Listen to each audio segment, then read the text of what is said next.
అందరికీ నమస్కారం. Welcome to our channel. తెలుగులో ఒక సామెత ఉందండి. కళ్యాణం వచ్చినా కక్కొచ్చినా ఆగదు అని చెప్పేసి. అంటే ఏదైనా జరగాల్సుంటే జరిగి తీరుతుంది అని. కానీ వెంకటకృష్ణ బాధ వెరైటీ బాధ. వెంకటకృష్ణకి ఏ బాధొచ్చినా ఆగదు. అంటే వాళ్ళ బేటా ఇచ్చే నాయకుడికి చిన్న, చిన్న ప్రాబ్లమ్ వచ్చే ఆస్కారం ఉందన్న వెంకటకృష్ణ తట్టుకోలేడు. తల్లడిల్లుతాడు, బాధపడతాడు, ఆవేదన చెందుతాడు. ఇంకా గుక్కపట్టి ఏడుస్తాడు. ఈరోజు వెంకటకృష్ణ బాధ వర్ణనాతీతం. అసలు ఇక్కడ జూనియర్ ఎన్టీఆర్ గారు రాజకీయ రంగ ప్రవేశం చేస్తారా లేదా అన్నది ఎవరికి ఇష్టం వచ్చినట్టు వాళ్ళు మాట్లాడుకోవచ్చండి. స్పెక్యులేషన్స్ అంతే. ఎవరైనా రావచ్చు. He can enter politics and he can serve the people. అది ఎవరైనా చేయొచ్చు. Just individual interest. దాన్ని మనము తప్పు అనలేము, ఒప్పు అనలేము. కానీ వెంకటకృష్ణకు వెరైటీ బాధ వచ్చింది. జూనియర్ ఎన్టీఆర్ చారిటీ కార్యక్రమాలు చేయబోతున్నారు అంటూ వార్తలు వచ్చాయి. 18వ తేదీ ఏదో అనౌన్స్మెంట్ తిరుపతిలోని వార్తలు వచ్చిన తర్వాత వెంకటకృష్ణ తట్టుకోలేకపోతున్నాడంట. He's very sad. యా, ఇంకా ఇంతకంటే ఇంట్రడక్షన్ వెంకటకృష్ణకు అవసరం లేదు.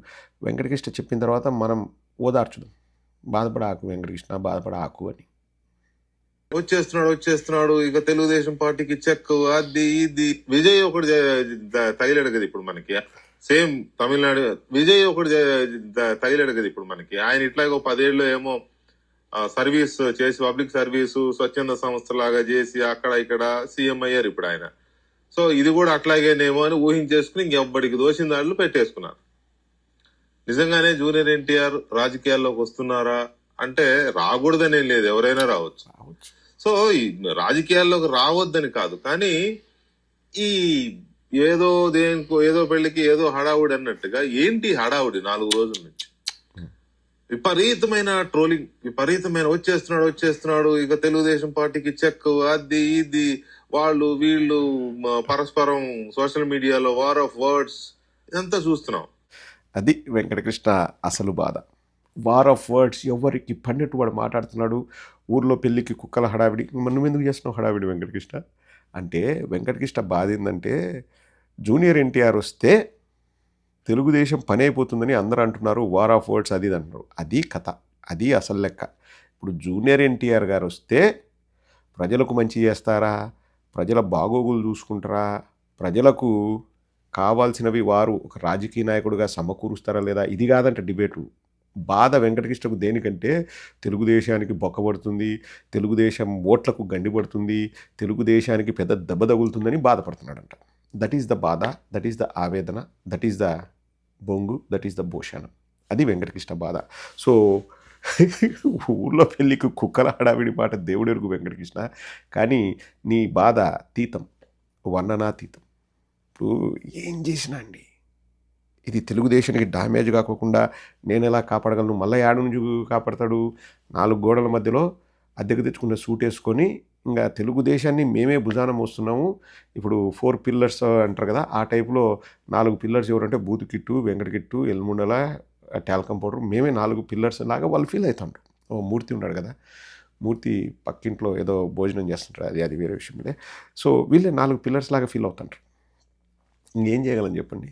సో జూనియర్ ఎన్టీఆర్ అభిమానులకు కానీ, ఎవరైతే మాట్లాడుతున్నారో వార్తలు రాస్తున్నారో కానీ, మీరందరూ వెంకటకృష్ణ పర్మిషన్ తీసుకొని వెంకటకృష్ణని అడిగి వెంకటకృష్ణ ఏం చెప్తే అది రాయాలంట. వార్ ఆఫ్ వర్డ్స్ ఉండకూడదంట. ఎందుకు ఈ హడావిడి? వాయ్? ఆ విజయ్ ఒకటి తగులుకున్నాడు మన నేను ఇంకా విజయ్ ముఖ్యమంత్రి అవడం వల్ల పవన్ కళ్యాణే హర్ట్ అయ్యాడు అనుకున్నా. వెంకటకృష్ణ కూడా తీవ్రంగా హర్ట్ అయ్యాడని ఇప్పుడే వెంకటకృష్ణ మాటల్లోనే నాకు తెలిసింది. బాధపడాకు వెంకటకృష్ణ, కాలమే అన్నిటికీ సమాధానం చెప్తుంది. ఇంకా 2 ఏళ్ళే తెలుగుదేశం వల్ల టైము. ఇంకా నువ్వు ఎంతగా జాకీలు పెట్టినా, బాకాలు ఊదినా, సొట్టకూతలు కూసినా, సొల్లు కబుర్లు చెప్పినా ఇంకా 2 సంవత్సరాలు. ఇంకా తర్వాత ఇంకా ఏమో నువ్వు ప్లేటు మార్చి వేరే ఛానల్కి పోయి తెలుగుదేశాన్ని తిట్టాలనుకుంటే మాకేం అభ్యంతరం లేదు. ఎందుకంటే నువ్వు ఆల్రెడీ ఏపీ 24/7 ఏదో ఛానల్ ఉండింది. ఆ ఛానల్లో కూర్చొని రాజధానిలో భూములు అన్యాక్రాంతమవుతున్నాయి, రాజధాని భూముల్ని కొందరు కొట్టేస్తున్నారు, ఎందుకు తెలుగుదేశం ఓడిపోయిందంటే ఇది కూడా కారణం అని 2019లో నువ్వు విశ్లేషణ చేసినావు. వీడియోలు దిమంటావు బయటికి. ఇప్పుడు స్వామి భక్తి చూపిస్తున్నది వేరే విషయం, కానీ ఒకటి ఎవరైనా కానీ జూనియర్ ఎన్టీఆర్ వస్తున్నాడంటే మాట్లాడండి, మాకేం అభ్యంతరం లేదు. కానీ జూనియర్ ఎన్టీఆర్ వస్తే తెలుగుదేశానికి లాభం, నారా లోకేష్కి లాభం, వెంకటకృష్ణకు డబుల్ లాభం అని మాట్లాడాలంట. లేకపోతే వెంకటకృష్ణ హర్ట్ అవుతాడు, బాధపడతాడు, ఆవేదన చెందుతాడు, ఆవేశం వస్తుంది, ఏడుస్తాడు, గుక్కపట్టి ఏడుస్తాడు. మీకు అర్థమైంది కదా? వెంకటకృష్ణని ఇబ్బంది పెట్టే పని చేయకండి. ఎందుకు ఈ హడావిడి? Why this war of words? ఆ విజయ్ ఒకటి తగులుకుంటాడు మన ప్రాణానికి. వెంకటకృష్ణ, నిజంగా మీ తెలుగుదేశం కోసం, మీకోసమైనా జూనియర్ ఎన్టీఆర్ గారు రాజకీయాల్లోకి రావాలి, వారు ప్రజలకు సేవ చేయాలని నేను కోరుకుంటున్నా. నాకు తెలిసి ఒకవేళ వాళ్ళు వస్తే దబిడి దిబిడే. ఎవరికి? కింద మీరు కామెంట్ సెక్షన్ రాయండి. ఎవరికి దబిడి దిబిడి, ఎవరికి ఇత్తడైపోద్ది? నారా లోకేష్కి జూనియర్ ఎన్టీఆర్కి పోల్చితే పాపం నారా లోకేష్ తేలిపోతాడు, దూది పిందెలాగా తేలిపోతాడు. నారా లోకేష్ జూనియర్ ఎన్టీఆర్కి ఏ విధంగా పోటీ కాదు. ఎందుకంటే జూనియర్ ఎన్టీఆర్ నందమూరి వంశం, నారా లోకేష్ నారా.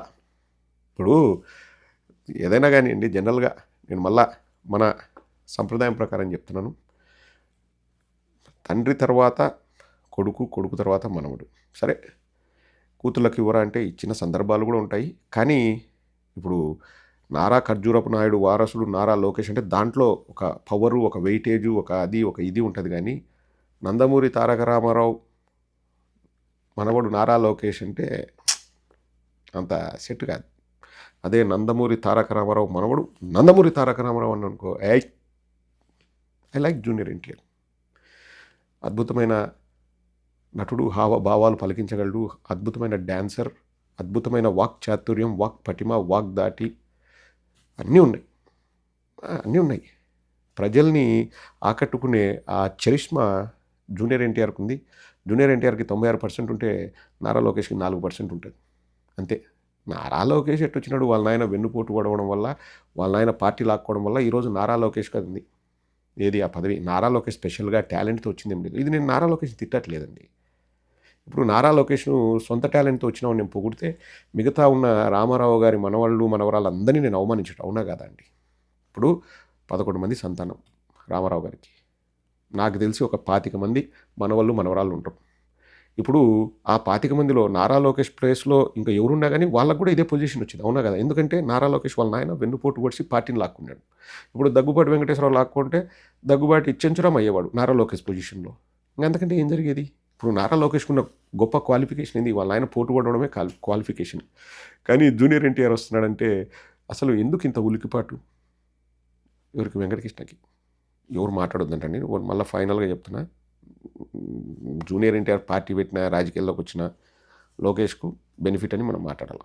ఓకే వెంకటకృష్ణ, నువ్వు ఏడ్సాకు, నువ్వు ఎట్ట మాట్లాడమంటే మేము అట్ట మాట్లాడతాం.